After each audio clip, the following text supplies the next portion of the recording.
Students of BSc first year, today's topic is gradient of a scalar field.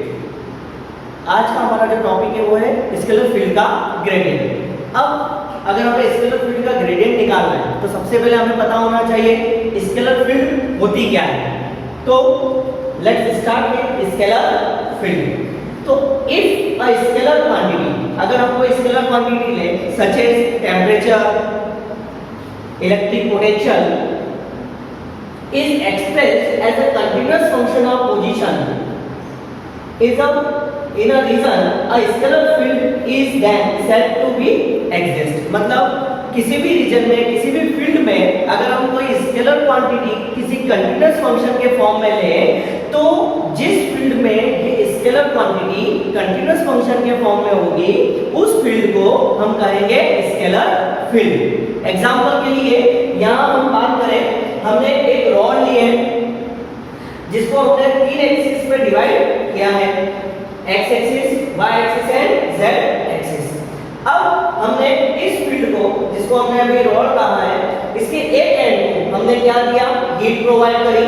मतलब यहाँ पर हमने कौन सा एंड रखा है, हॉट एंड। अब हमें पता है कि किसी भी कंडक्टर को अगर हम हीट प्रोवाइड करते हैं तो ये हीट उस कंडक्टर में क्या होने लगती है, फ्लो होने लगती है। सपोज कर ले हम, जैसे सपोज कि कोई कंटेनर है, हमने उसको गैस पर रखा और उसको हमने गैस को स्टार्ट किया तो होगा क्या, सबसे पहले हीट हमने कहाँ दी, उस कंटेनर के बॉटम में। धीरे धीरे हीट जो है वो बॉटम से कहाँ जाएगी, उसके अपर पार्ट में। सच है यहाँ हमने कंडक्टर ले लिया है, इसके एक एंड को हमने क्या करा, हीट प्रोवाइड करी।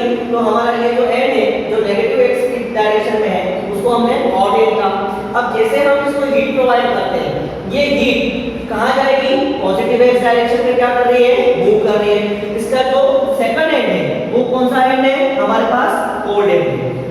अब हमें पता है कि हीट का फ्लोएशन जो है वो हॉट एंड से कोल्ड एंड की तरफ होता है, मतलब हाई टेम्परेचर से लो टेम्परेचर की तरफ। इट मींस अगर ये हॉट एंड है तो यहाँ का टेम्परेचर ज्यादा है, ये कोल्ड एंड है तो यहाँ का टेम्परेचर कम है। तो हीट का फ्लो जो है वो high temperature to low temperature हो रहा है। तो हॉट एंड से कोल्ड एंड की तरफ क्या हो रहा है, हीट का फ्लो हो रहा है। अब इस पूरे रॉड पर हमने दो सरफेस एरिया ले लिया। मान लिया इसका सरफेस एरिया A1 है और इसका सरफेस एरिया हमने A2 है। P Q R S, इसको हमने नाम दे दिया और इसको हमने नाम दे दिया A B C D। अब इस P Q R S का अगर हम टेम्परेचर फाइंड आउट करें तो सपोज कर लिया टेम्परेचर कितना निकला इसका, θ1। इस A B C D का अगर हम टेम्परेचर में नोट करें, मेजर करें तो सपोज कितना निकला, θ2। अब अगर हम यहाँ ध्यान से देखें तो heat always flows from high temperature to low temperature.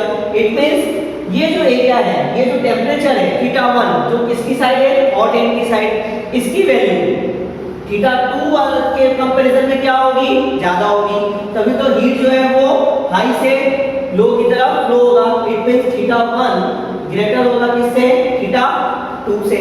अब अगर हम इन दोनों सरफेस एरिया के बिटवीन डिस्टेंस कितनी ले लें, डेल एक्स, तो टेम्परेचर डिफरेंस जो है वो कितना हो जाएगा, θ1 minus θ2। This is the temperature difference. अब जैसे जैसे हम θ1 से θ2 की तरफ आएंगे, मतलब डेल एक्स डिस्टेंस ट्रेवल करते जाएंगे, हर पॉइंट पर टेम्परेचर में क्या आएगा, चेंज आएगा।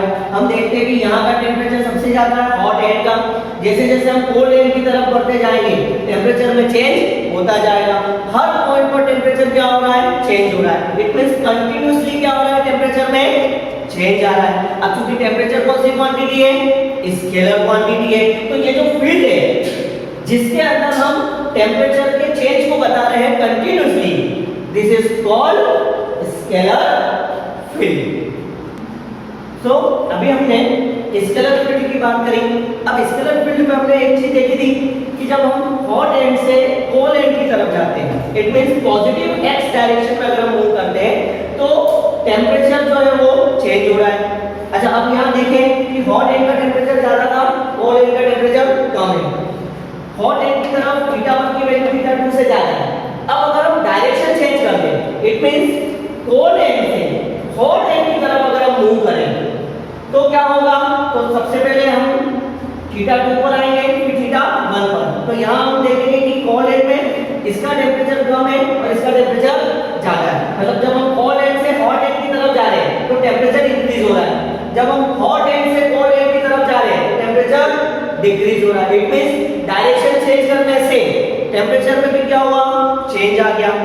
तो डायरेक्शन चेंज करने पर अगर वैल्यू चेंज हो जाए तो उसे हम क्या कहेंगे, वेक्टर क्वांटिटी कहेंगे। पर चूंकि यहाँ पर टेम्परेचर क्या है, स्केलर क्वांटिटी है, तो इस चेंज को जो स्पेस रेट वेरिएशन हो रहा है पोजीशन के हिसाब से, उसको हम रिप्रेजेंट करने के लिए एक ऑपरेटर की बात करेंगे। इस ऑपरेटर को हम कहते हैं डेल ऑपरेटर। तो सबसे पहले अगर हमें ग्रेडियंट ऑफ स्केलर फील्ड समझना है तो हमें बात करनी पड़ेगी किसकी, डेल ऑपरेटर की। तो ये डेल ऑपरेटर होता क्या है, तो द डेल ऑपरेटर जिसे हम इस सिंबल से रिप्रेजेंट करते हैं इज अ वेक्टर ऑपरेटर। ये एक वेक्टर ऑपरेटर होता है which represents the space rate variation of a scalar field. Scalar field में जो वेरिएशन होता है उसको रिप्रेजेंट करने के लिए हम इस डेल ऑपरेटर का जो है वो यूज करते हैं।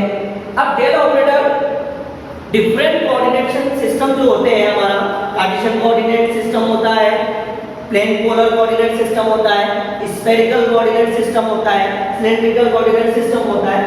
तो कार्टेशियन कोऑर्डिनेट सिस्टम में डेल ऑपरेटर को i cap del by del x plus j cap del by del y plus k cap del by del z से रिप्रेजेंट करते हैं। अब यहाँ पर i कैप, j कैप और k कैप जो है this is called the unit vector along the direction of x, y and z। अच्छा, डेल ऑपरेटर में i कैप को हम डेल बाय डेल x के आगे भी लिख सकते हैं और डेल बाय डेल x के पीछे भी लिख सकते हैं।